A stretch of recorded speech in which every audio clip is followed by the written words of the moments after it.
Dear Caterpillar, I work in a large company where some areas have offices and others have cubicles. Unfortunately, the space I work in is a cubicle which doesn't even go all the way to the ceiling. I find it extremely difficult to work in this environment because it's never quiet and there's always the chance that someone will just walk into my cubicle and start talking and interrupt what concentration I'm able to develop. While we are allowed to decorate our cubicle walls, it still feels like a public space. Do you have any suggestions? Signed, Cowering in a Cubicle. Dear Cowering in a Cubicle, that sounds really stressful and I'm sorry you're having to go through that. The good news is you do have some options. The way you set up your office can set up visual signals so that people may consciously or unconsciously be prevented from interrupting you. You may be able to turn your desk so that it faces away from the entrance to the cubicle so that your back is towards them. It's body language saying, I'm busy, don't talk to me. If you do that, go ahead and put a small mirror on your monitor so somebody does come up behind you, you'll see the movement and they won't just sneak up on you. Another option is you can set up a light system on the wall, something battery operated, so that when it's on, that means you're concentrating on something and unavailable to talk, and if it's off, then you're working on something that doesn't require quite so much concentration so that people can come in and talk to you if they need to. Somebody comes in and says, you got a minute? You can say, unless it's really urgent, I don't right now. If you can come back, I can talk to you from 3 to 3:10. Give them an ending time so they know you don't have all day to talk.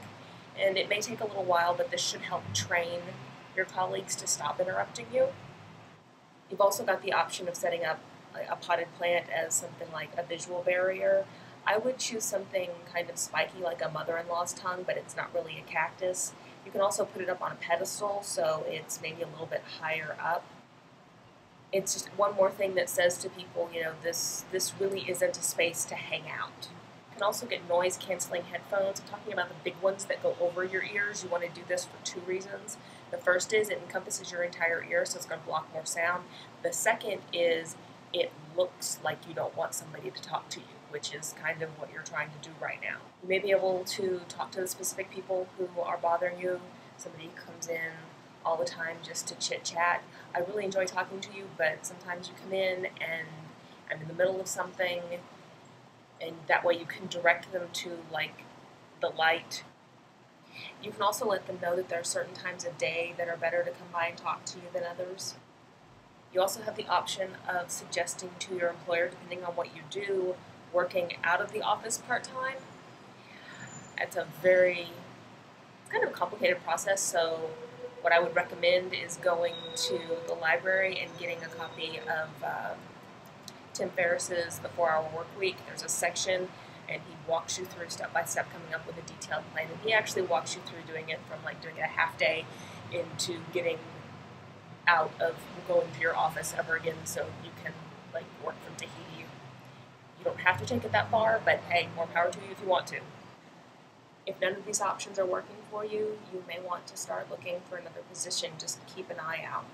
You can also start transitioning into working for yourself or thinking about ways that you can apply your skills to a different field.